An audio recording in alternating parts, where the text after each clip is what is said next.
estamos em tempos conturbados. Os seres humanos estão cada vez mais perdidos, e devido a este fenômeno, as pessoas têm se apegado com facilidade a qualquer forma de convicção que supostamente resolverá os seus problemas. Sim, de fato estamos vivendo em um tempo histórico, onde existem cada vez mais gurus e menos discípulos. Qualquer louco que afirme ter tido alguma revelação divina, ou que tenha feito algum destes cursos multimídia milagrosos de resolução imediata de problemas, é visto como um mestre. Deste modo, podemos perceber um fenômeno nunca visto antes na história da humanidade: mais mestres do que discípulos. A questão é: quem segue um louco só pode ser mais louco ainda. Em tempos de perdição do ser humano, a voz de Deus tem sido muito ouvida e escutada. Mesmo ETs têm se comunicado conosco de um modo muito próximo, íntimo e psicodélico. E a pergunta que tem relevância neste momento é: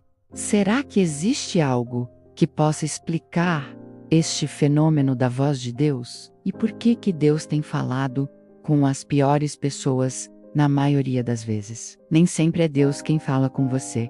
Aliás, será que já falou alguma vez? Pensa por um momento. Se existe um ser infinitamente imenso e provedor, onipotente, onipresente e onisciente, e que está acima de todas as coisas, como afirmam por aí, ele simplesmente não precisaria de ninguém. E se este ser ainda assim quisesse fazer contato com alguém, por que o faria? Quais são os atributos em um mero mortal que motivariam alguém muito maior em querer usá-lo? Talvez você ainda tente argumentar fazendo aqui comentários de cunho bíblico, mas no momento, você está sendo convidado a usar a sua inteligência e seu senso crítico para compreender que a sua fé não pode ser considerada como argumento de debate. Sim, a sua fé sugere credulidade no que ainda não foi visto. Isto é, crer para ver. Em um debate, os argumentos precisam ser comprobatórios. Isto é o contrário da fé.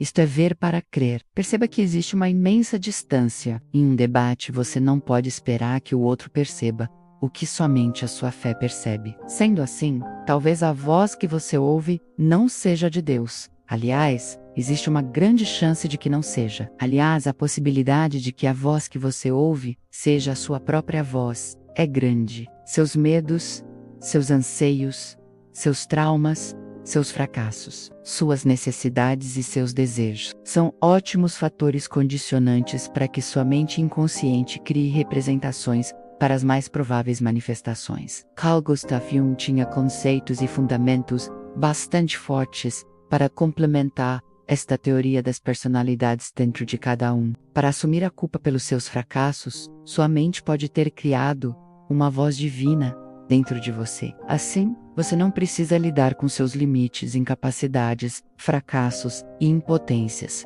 Afinal, Deus quis assim. Entenda que sempre haverá uma desculpa para que você não reconheça seus erros, assuma as suas falhas e o controle sua vida. Sempre haverá uma relação de dependência. Você não consegue a vaga de emprego porque Deus quis assim? Ou você não conseguiu a vaga de emprego porque está acomodado, sem capacitação e competência? Não consegue comprar um carro novo porque Deus quis assim? Ou porque você não tem economizado, poupado e trabalhado mais? Não pode fazer uma viagem porque Deus quis assim? Ou porque gasta todo o seu dinheiro com outras coisas? Está perdendo seu relacionamento porque Deus quis assim?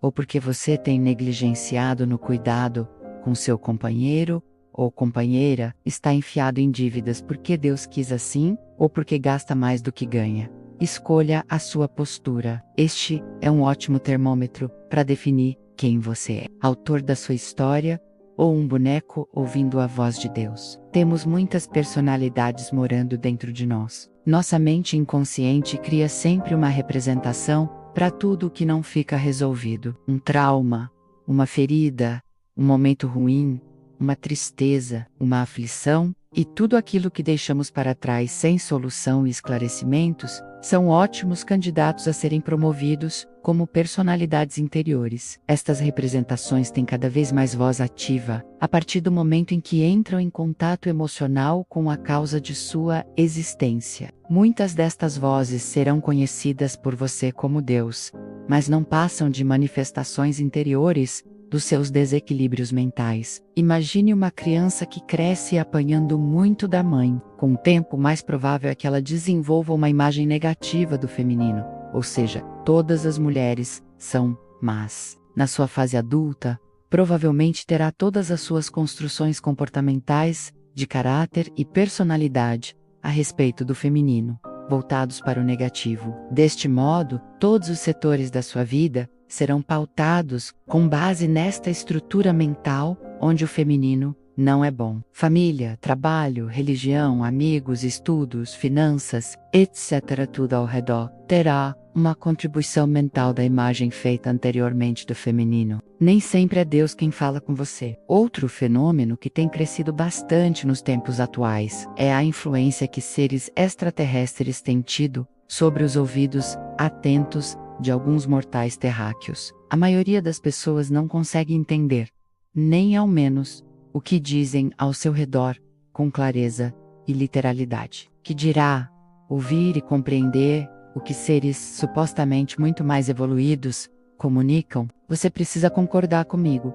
É no mínimo redundante. Cientificamente, podemos afirmar que a chance de vida extraterrestre ter visitado nosso planeta é remota. Além disso, é interessante e estranho ao mesmo tempo perceber que muitas traduções e interpretações de seres ou consciências como Creon Saint-Germain, Shera e Sheliana têm contribuições estereotipadas dos conceitos de seus intérpretes. Isso sugere que a mente do intérprete tenha criado uma personalidade interior e que em algum determinado momento, este intérprete tenha entrado em contato com a causalidade criadora desta personalidade, fazendo com que cada vez mais fale a personalidade e cada vez menos fale o intérprete.